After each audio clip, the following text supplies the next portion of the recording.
First of all, Minister, I sincerely want to congratulate you on again becoming a senior minister. I had the privilege of joining Dáil Éireann in 2016, and I have to say one of the greatest working relationships I had was with Eamon Ryan. And I often brought it back to my community, which is a rural community, where people would say, well, Eamon Ryan doesn't care for us down here. But the one thing about Eamon Ryan, he does care about people. And I think you have a strong association with County Tipperary, if I'm not mistaken.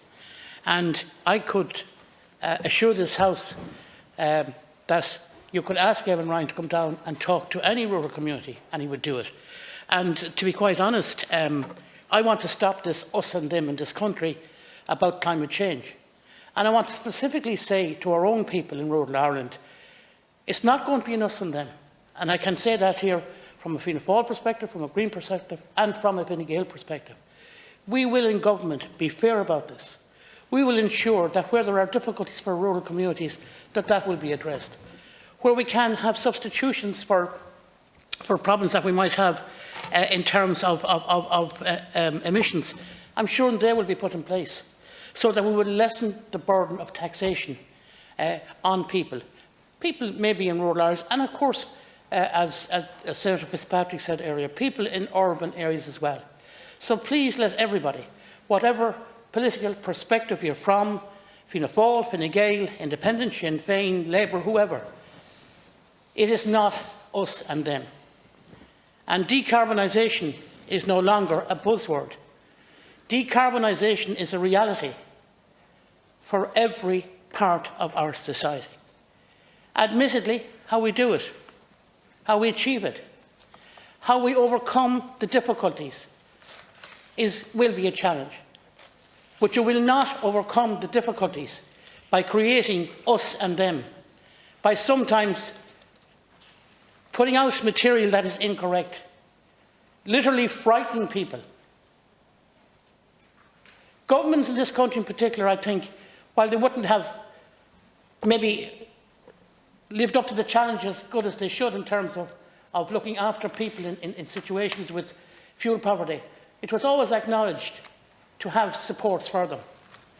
And this is one thing that is mentioned quite a lot in the programme for government and with the three parties is we must address the issue of fuel poverty.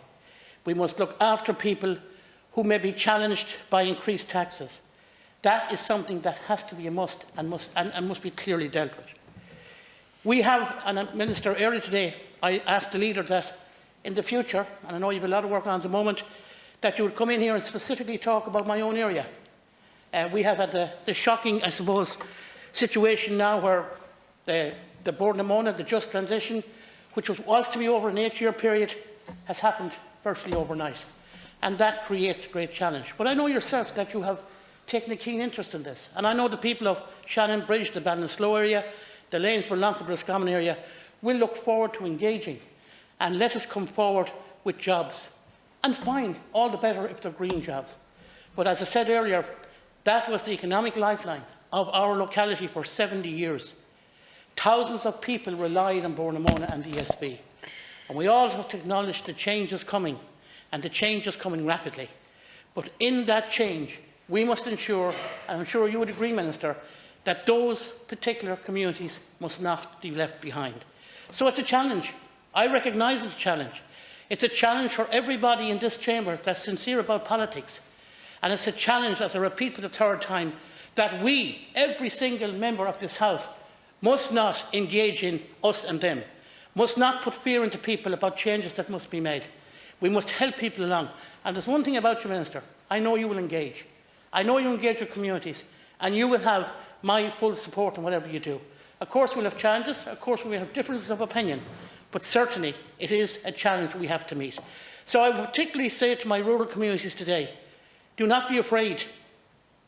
We will meet the challenges. We know there are different areas in relation to public transport. We don't have the system of public transport in rural Ireland that some urban areas have.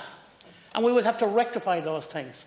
And while Local Link has come on board and more people now have access to that type of travel, it still doesn't solve the problem. So let's move forward, and the setting up of this Climate Action Fund is a good thing. And I look forward to the many people in urban and rural areas that will be coming forward with suggestions and ideas for this fund. Cormac.